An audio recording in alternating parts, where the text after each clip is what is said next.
Azhikode fish landing centre നിർമ്മാണം സർക്കാരിന്റെ 100 ദിന കർമ്മ പരിപാടിയിൽ ഉൾപ്പെടുത്തി പൂർത്തീകരിക്കുമെന്ന് ഫിഷറീസ് വകുപ്പ് മന്ത്രി വി.എ. അബ്ദുൾ ഗഫൂർ.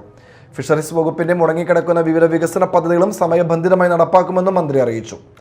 അഴീക്കോട് സർവീസ് സഹകരണ ബാങ്കിന്റെ മികവ് 2026 വിദ്യാഭ്യാസ അവാർഡ് വിതരണവും അനുമോദന സദസ്സും ഉദ്ഘാടനം ചെയ്ത് സംസാരിക്കുകയായിരുന്നു മന്ത്രി.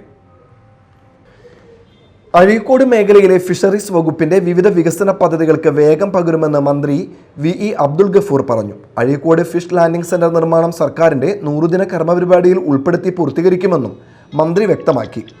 ഈ ഗവൺമെന്റ് വന്നതിന് ശേഷം മത്സ്യബന്ധന മേഖലയ്ക്ക് നൽകിയ പ്രാധാന്യം വളരെ വലുതാണ്.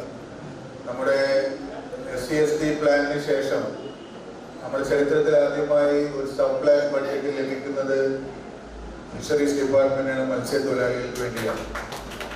അത് ഗവൺമെന്റ് മത്സ്യത്തൊഴിലാളികളുടെ സ്ഥിതി എന്താണ് എന്നുള്ളത് മനസ്സിലാക്കിക്കൊണ്ട് തന്നെ പ്രത്യേകിച്ച് മുടങ്ങിക്കിടക്കുന്ന മറ്റ് ഫിഷറീസ് വികസന പദ്ധതികളും സമയബന്ധിതമായി നടപ്പാക്കും. മുനക്കൽ ബീച്ചിലെ മാരിടൈം ഇൻസ്റ്റിറ്റ്യൂട്ടിനെ പ്രൊഫഷണൽ നിലവാരത്തിലേക്ക് ഉയർത്തുന്നതിനുള്ള നടപടികളും സ്വീകരിക്കുമെന്നും മന്ത്രി അറിയിച്ചു.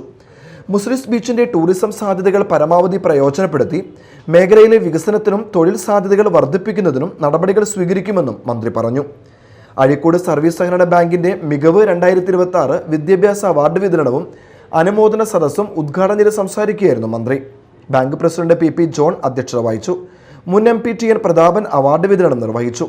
കൊടുങ്ങല്ലൂർ കാർഷിക വികസന ബാങ്ക് പ്രസിഡന്റ് TM നാസർ, കാർഷിക വികസന ബാങ്ക് ഡയറക്ടർ PK ഷംസുദ്ദീൻ, മുൻ ബാങ്ക് പ്രസിഡന്റ് PA കരുണാകരൻ, ഗ്രാമപഞ്ചായത്ത് അംഗങ്ങളായ KM Sadath, KT Sajeevan, CD Vijayan, Asma B Abdul Jabbar, bank vice president Shemeena Shereef, ഡയറക്ടർമാരായ PK Chandrababu, NM Faisal, AM Kamaruddeen, Manaf Azhikode, MA Moideenkutty, TS Ajith, KM Shereef, PK Shyamkumar, Prameela Sajeevan, Pushpa Raju എന്നിവർ സംസാരിച്ചു.